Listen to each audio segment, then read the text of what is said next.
우리 하나님의 말씀은 신명기 28장 36절부터 57절까지입니다. 36절부터 57절, 구약성경 305페이지 신명기 28장 36절, 제가 먼저 읽겠습니다. 여호와께서 너와 내가 세울 내 임금을 너와 내 조상들이 알지 못하던 나라로 끌어가시리니 네가 거기서 목석으로 만든 다른 신들을 섬길 것이며 여호와께서 너를 끌어가시는 모든 민족 중에서 내가 놀람과 속담과 비방거리가 될 것이라. 내가 많은 종자를 들에 뿌릴지라도 메뚜기가 먹음으로 거둘 것이 적을 것이며 내가 포도원을 심고 가꿀지라도 벌레가 먹음으로 포도를 따지 못하고 포도주를 마시지 못할 것이며 내 모든 경내에 감람나무가 있을지라도 그 열매가 떨어짐으로 그 기름을 내 몸에 바르지 못할 것이며 내가 자녀를 낳을지라도 그들이 포로가 되므로 너와 함께 있지 못할 것이며 네 모든 나무와 토지 소사는 메뚜기가 먹을 것이며 너희 중에 우거하는 이방인은 점점 높아져서 내 위에 뛰어나고 너는 점점 낮아질 것이며 그는 내게 구워줄지라도 너는 그에게 구워주지 못하리니 그는 머리가 되고 너는 꼬리가 될 것이라. 내가 내 하나님 여호와의 말씀을 청종하지 아니하고 내게 명령하신 그의 명령과 규례를 지키지 아니하므로 이 모든 저주가 내게 와서 너를 따르고 내게 이르러 마침내 너를 멸하리니 이 모든 저주가 너와 내 자손에게 영원히 있어서 표징과 훈계가 되리라. 내가 모든 것이 풍족하여도 기쁨과 즐거운 마음으로 내 하나님 여호와를 섬기지 아니함으로 말미암아 내가 줄이고 목마르고 헐벗고 모든 것이 부족한 중에서 여호와께서 보내사 너를 치게 하실 적군을 섬기게 될 것이니 그가 철멍에를 내 목에 메워 마침내 너를 멸할 것이라. 곧 여호와께서 멀리 땅 끝에서 한 민족을 독수리가 날아오는 것 같이 너를 치러 오게 하시리니 이는 내가 그 언어를 알지 못하는 민족이요 그 용모가 흉악한 민족이라. 노인을 보살피지 아니하며 유아를 불쌍히 여기지 아니하며 내 가축의 새끼와 내 토지의 소산을 먹어 마침내 너를 멸망시키며 또 곡식이나 포도주나 기름이나 소의 새끼나 양의 새끼를 너를 위하여 남기지 아니하고 마침내 너를 멸절시키리라. 그들이 전국에서 내 모든 성읍을 에워싸고 내가 의뢰하는 높고 견고한 성벽을 다 헐며 내 하나님 여호와께서 내게 주시는 땅의 모든 성읍에서 너를 에워싸리니 내가 적군에게 에워싸이고 맹렬한 공격을 받아 곤란을 당함으로 내 하나님 여호와께서 내게 주신 자녀 곧 내 몸의 소생의 살을 먹을 것이라.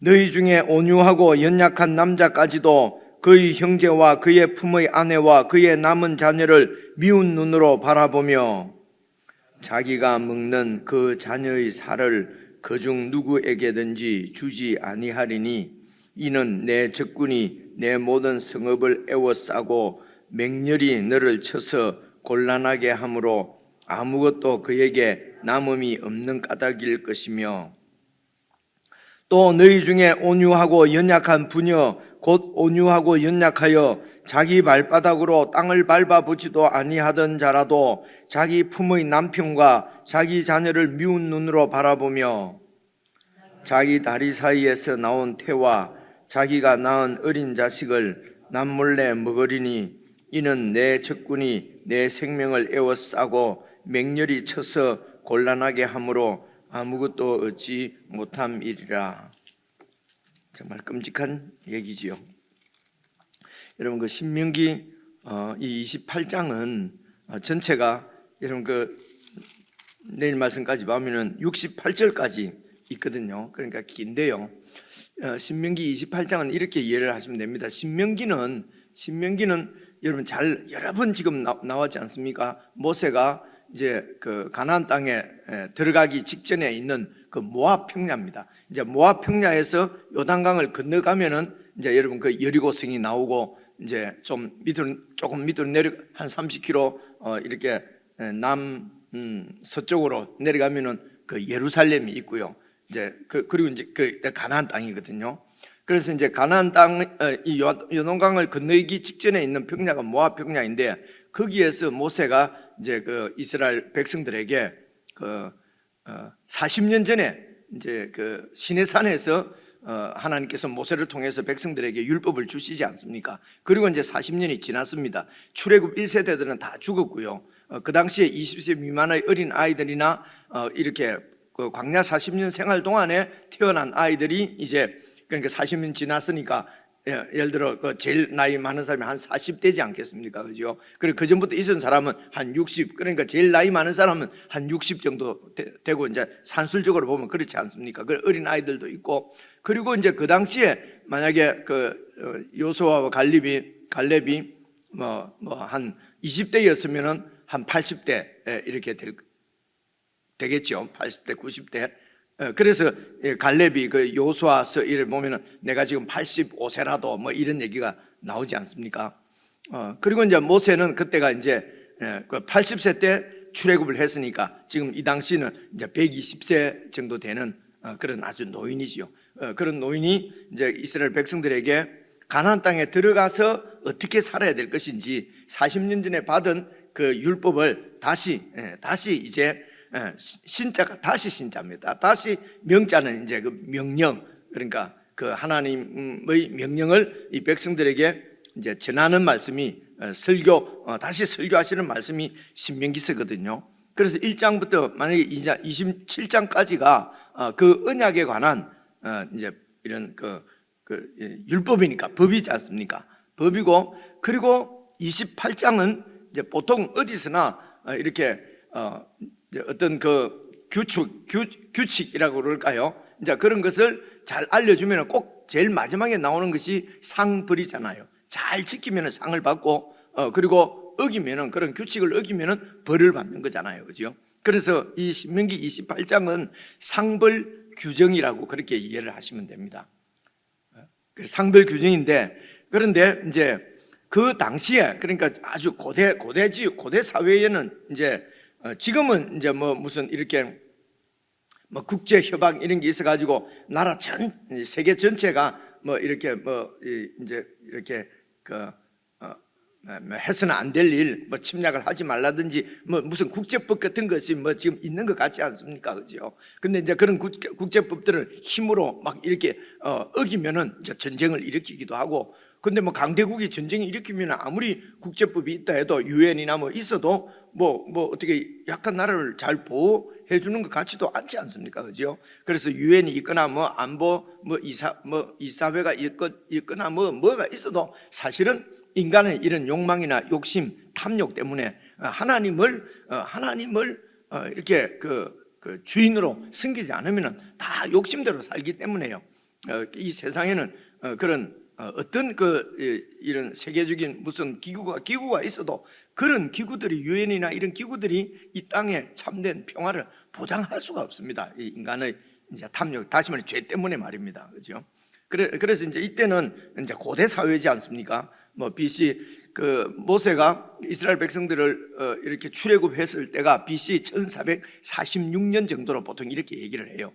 BC 1446년이니까 산술적으로 계산해도 지금부터 3500년 전이지 않습니까? 그죠? 그래서 이제 이럴 때는 나라가 지금처럼 이렇게 큰 나라가 아니고 도시마다 어떤 이제 나라의 형태들 띄고 있고 이렇게 했습니다.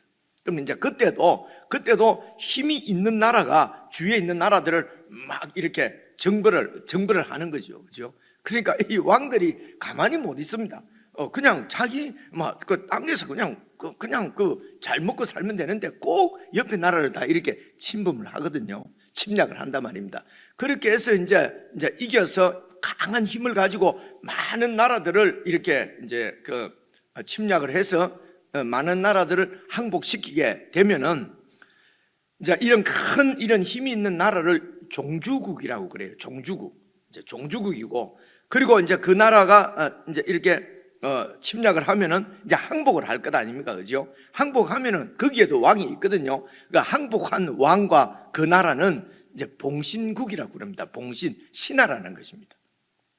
그래서 이제 제가 이제 종주국, 그 강한 나라에 이제 그럼 이제 황제라 그러고, 이제 그 쪼매난 나라는 왕이라 그러고, 그래 옛날에 명나라는 황제고, 조선에 있는 이런 나라는 그 복속되어져 있는 이제 봉신국인 거예요.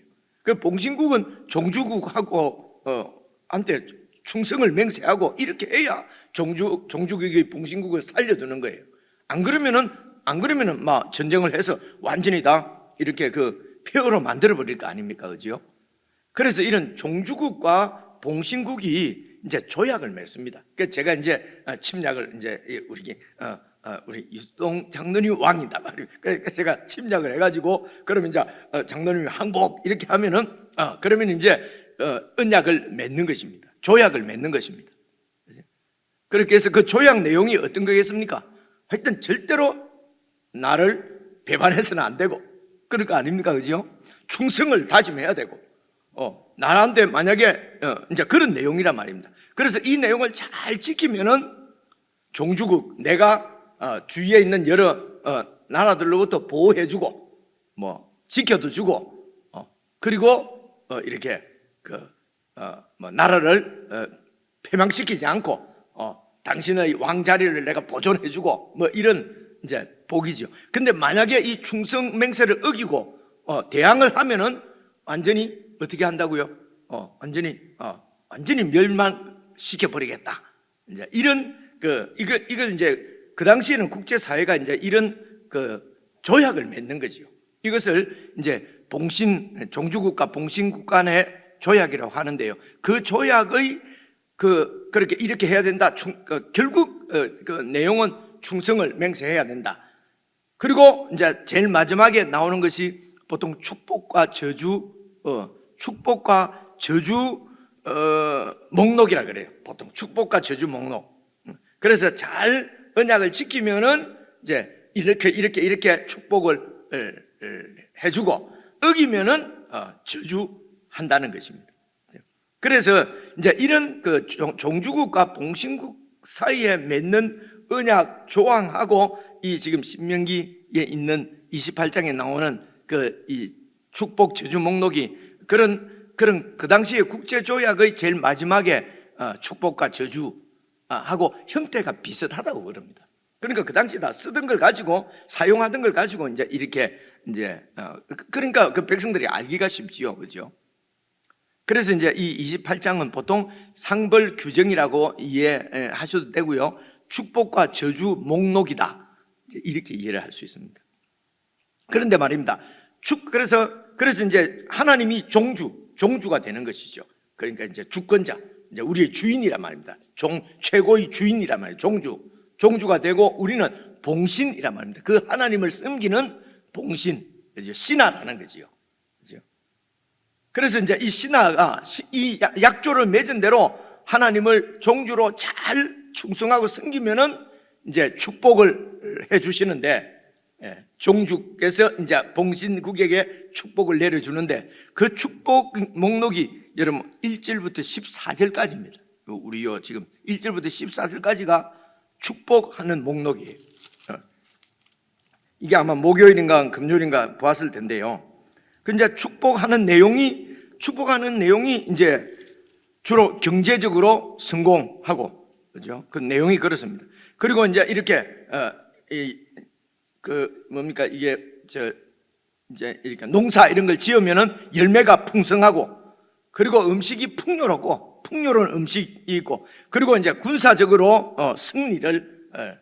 승리하고, 이런 식으로 하나님이, 그러니까 크게 네 가지입니다. 경제적 성공, 추수한 열매의 풍성함, 기름진 풍요로운 음식들, 그리고 외적이 쳐들어와도 이기는 군사적인 승리, 이런 것을 이제 보장해 주는 것이 1절부터 14절까지입니다. 그리고 15절부터 이제 오늘 15절부터 68절 끝까지는요 저주 목록입니다. 저주. 그러니까 축복은 14절밖에 안 되고요. 저주는 15절부터 68절까지니까 약 4배 정도 가까이 됩니다. 저주가 길어요, 이렇게. 그죠? 그래서 이제 이 저주 목록을 이제 어제도 집에서 여러분 뭐 이렇게 묵상하셨겠지만 이어서 이제 오늘 30 좀 더 이렇게 자세하게 지금 오늘 읽은 말씀 36절부터 이제 나오는데 아직도 저주 목록이 끝이 안 났어요. 어제부터 시작된 저주 목록이 오늘도 이어지고 내일도 저주하는 내용입니다. 어떻게 하면 이제 저주를 받는다는 내용이냐 하면은요, 그게 여러분 15절 한번 봐보십시오. 28장 15절. 네가 만일 네 하나님 여호와의 말씀을 순종하지 아니하여, 그렇죠? 내가 오늘 너에게 명령하는 그 모든 명령과 규례를 지켜 행하지 아니하면 이 모든 저주가 네게 임하며 네게 이를 것이니. 그리고 이제 16절부터 네가 성읍에서도 저주를 받고 뭐 이렇게 받고 들에서도 저주를 받고 네 광주리가 떡반죽 그릇이 저주받고 네 몸의 소생과 네 토지의 소산과 내 소의 양의 새끼가 저주받고 전부 저주 내용입니다. 그래서 이 저주 내용이 4배나 더 많은데 그 앞에 여러분 1절부터 14절까지 나오는 축복해 주시겠다고 하는 그 내용을 완전히 거꾸로, 그죠? 거꾸로 되어 있습니다. 완전히 뒤엎는 것이 이 저주 내용인데요. 그러면은 축복이 14절이면은 저주도 14절만 나오면은 딱 완전히 반대인데요. 근데 이 저주하는 내용이 더 자세하게, 더 내용이 더 길게, 4배나 더 길게 그렇게 경고하는 내용입니다. 경고하는 내용이, 저주하는 내용이 더 길어요. 그죠? 그래서 28장 여러분 1절부터 보시면 1절에 보면 축복은 말입니다. 네가 네 하나님 여호와의 말씀을 삼가 듣고 내가 오늘 너에게 명령하는 그의 모든 명령을 지켜 행하면 네 하나님 여호와께서 너를 세계 모든 민족 위에 뛰어나게 하실 것이고 네가 네 하나님 여호와의 말씀을 청종하면 이 모든 복이 네게 임하여 네게 이르르니 성읍에서도 복을 받고 들에서도 복을 받고 나와도 복 받고 들어가도 복 받고 몸의 자녀도 복 받고 내 토지 소산과 다 복 받는다. 근데 15절부터는 지키지 않으면은 지금 이 14절까지가 다 거꾸로, 다 반대로 저주가 임할 것이고, 그리고 길다, 이 경고하는 말씀이라고 합니다.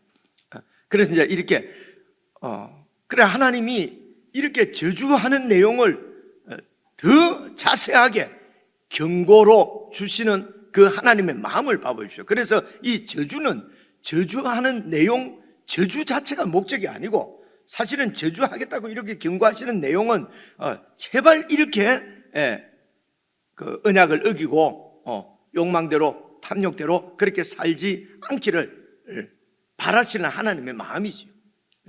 그러니까 저주를 더 길게 하는 것입니다. 그리고 또 그만큼 인간들이 이런 그 저주를 받을 짓에 너무 약하다는 것입니다. 그냥 탐욕에 너무 쉽게 넘어간다는 것이죠. 이런 부분을 생각할 수 있습니다. 오늘 내용은 읽어보면 어려운 내용이었기 때문에요. 자, 전체 구조를 이렇게 잘 좀 보시면 되겠고요. 그리고 이제 여러분 그 두 번째 생각할 것은 여러분 이제 가나안 땅에 들어가지 않습니까, 그죠? 그래서 그 이제 가나안 땅을 젖과 꿀이 흐르는 이제 땅이라고 그렇게 하나님께서 표현을 하셨는데요. 그러니까 간단히 말하면 이렇습니다. 이제 여러분 이 이스라엘 백성들이 애굽에서는 아주 그 풍요로운 땅이었거든요. 그래서 애굽에서 열심히 일을 했습니다. 이스라엘 백성들이 일을 했지만은 일을 해서 나오는 소산을 하나도 가질 수가 없었어요. 왜냐하면 그러니까 풍요를 누릴 수가 없었어요. 일만 죽도록 하고 빈곤했단 말입니다. 이유가 뭐지요? 농사 짓고 일한 모든 것은 다 주인에게 돌아가고 이스라엘 백성들이 그곳에서는 여러분 그 노예였어요. 그러니까 죽도록 일만 하고 그들에게 돌아오는 것은 없었단 말입니다. 그렇죠? 그렇죠? 그래서 이제 이런 상황에서 이제 하나님께서 모세를 통해서 구원을 해서 이제 40년 동안 광야 생활을 하는데 40년 동안 광야 생활은 이렇게 농사를 지을 수 있는 상황이 아니었어요. 이렇게 계속 여행을 해야 되니까요. 그래서 유목을 한 것입니다. 이제 양이나 소는 데리고 다니면서 이제 이렇게, 그러니까 유목민이라 그래요. 그 유목 생활을 40년 한 거죠. 그리고 이제 가나안 땅에 들어가면은 이제 농사를 지어서 이제 그 농사를 지으면은 제일 관건이 뭡니까? 소출이 열매가 많이 나와야 되죠. 소득이 많이 생겨야 되지 않습니까? 그죠? 그래서 이제 가나안 땅에 들어가서 이들이 이제 열심히 일할 텐데, 이제 가나안 땅에 들어갔을 때 하나님이 그 백성들에게 땅을 다 나누어 줍니다. 이것은 하나님께서 땅을 그 백성들의 선물로 주셨다는 것입니다. 그래서 그 땅이 축복을 주는 것이 아니고 땅을 우리에게 주신 하나님이 축복을 내려주신다는 것입니다. 그래서 복의 근원이 하나님인데, 이 사실, 근데 하나님은 보이지 않고 땅은 보이는 거예요. 그래서 땅을 조금이라도 더 많이 가져야 복이 많이 생길 것 같단 말입니다. 그러니까 땅을 자꾸만 다른 사람 땅을 뺏는 것이거든요. 근데 이스라엘 나라는 하나님이 땅을 나누죠. 이 땅을 경계표를 옮기지 말라고 그러지 않습니까? 이 말씀은 땅이 복을 주는 것이 아니라 내가 복을 준다는 것입니다. 그래서 이제 이 이스라엘 백성들이 꼭 잊지 말아야 될 것은 복의 근원이 하나님인데 자꾸 땅에서 소산을 많이 내야 내가 풍요롭게 살 것이라고 생각을 하는 거지요. 그래서 땅에서 어떻게 소출을 많이 얻을 것인가, 어떻게 돈을 많이 벌 것인가, 그렇게 해서 이제 그 땅에서 농사를 먼저 짓는, 우리 그저께 우리 전도사님 설명한 대로 먼저 농사를 짓는 그 가나안 민족들이 어떻게 농사를 짓는가? 바알을 섬기면서 바알이 비를 내려주는구나. 과학적으로 과학이 우리를 윤택하게 살게 하는구나. 뭐 이제 이런 거지요, 그죠? 그래서 농업 기술이 우리를 윤택하게 하는구나. 그래서 이제 그들이 하는 대로, 그래서 그 당시에는 뭐 농업 기술이나 이런 것보다도 이제 우상을 섬기는 거죠. 그들은 우상이 이렇게 그 비를 내려준다고 생각하니까요. 그래서 그들이 하는 것처럼 그렇게 우상을 섬기고, 그죠? 그들이 하는 것처럼 땅을 많이 확보하고, 그들이 하는 것처럼 좋은 기술을 가지고 오고, 그죠? 그리고 그 많은 땅을 경작을 하려고 하면은 어차피 종이 있어야 되고, 사람이 있어야 경작을 할 수 있지 않습니까? 그죠? 그래서 율법 규정은 네 형제들을 종으로 삼지 마라. 어떻게 하다가 종이 되더라도 종처럼 하지 말고 형제처럼 대우해라. 여러분, 율법이 다 그런 거잖아요. 그죠? 그리고 7년 되거나 뭐 또 이렇게 49년 되면은 풀어줘라. 그죠? 이제는 종이 아니다. 이게 율법이란 말입니다. 그죠? 그러니까 이 모든 것이 정의로운 사회를 구현하자 뭐 이런 것일 수도 있는데, 그것보다도요, 땅이 복을 주는 것이 아니라 하나님이 복을 준다는 것입니다. 그죠? 그래서 그 땅도 그래서 하나님이 선물로 다 주신 것이란 말입니다. 그죠? 그래서 이 땅을 그래서 그 원주민들, 하나님 없이 살던 이런 세상 사람들은 그래서 땅을 많이 확보하기 위해서 다른 나라를 침략하는 것이거든요. 그리고 확보하니까 그 땅에서 소출을 많이 얻으려고 하니까 그 땅 백성들을 노예로 삼아야 되는 거예요. 그렇죠? 그래서 이런 모든 것들이 하나님이 주인이시고 하나님이 우리에게 복을 주시려고 그 땅을, 천국을 주셨는데, 그 하나님은 그냥 없어져 버리고 이 땅에서 내가 얼마나 많은 풍요를 누릴 것인가, 번영을 누릴 것인가, 그죠? 이것을 그냥 욕심이라고 표현을 했고, 에베소서 2장에서는 이것이 바로 이렇게 본질상 진노의 자녀, 그죠? 그 욕심 따라서 그냥 자기 욕망대로 그렇게 행하는 것이 죄라고 분명하게 에베소서 2장에서 그렇게 정의를 하고 있어요. 그죠? 그런 내용입니다. 그래서 이렇게 하나님으로 만족하고 하나님이 주신 것을 가지고 신실하게, 그죠? 그래서 이제 세 번째는요, 이제 마지막입니다. 그래서 구약에서는 이 가나안 땅을 천국이라고 그래요. 이것이 그림자란 말입니다. 그림자라는 얘기는 실체가 있다는 것이죠. 이 구약에 있는 모든 건 모형입니다.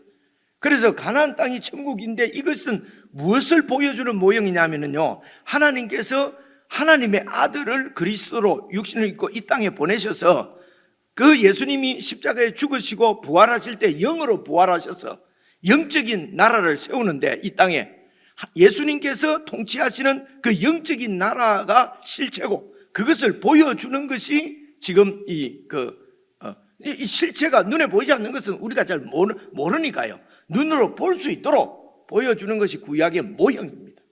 그렇죠? 그래서 가나안 땅이 바로 예수님 안입니다. 그렇죠? 그래서 이제 가나안 땅에서 하나님이 직접 이제 통치를 하시는데 하나님이 안 보이니까, 그렇죠? 그래서 하나님이 법을 가지고 통치하시는데 이 법을 가르치고 집행하는 사람이 그 당시에 사사들이었어, 사사. 그렇죠?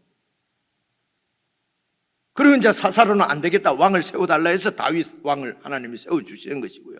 그래서 이 사사들과 다윗 왕이 이렇게 나타내는 예표한다고 그래요. 예표하는 실체는 예수님께서 우리의 사사시고 우리의 왕이시란 말입니다. 그렇죠?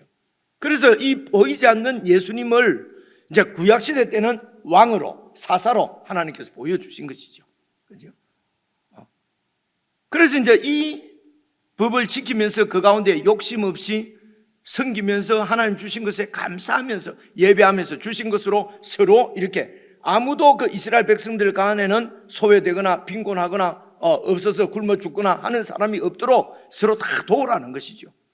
그래서 그 땅의 주인인 그 어떤 한 사람이 그 땅을 물려줄 자식이 없이 죽게 되면은 가장 친한 친족이 가서 그 미망인과 함께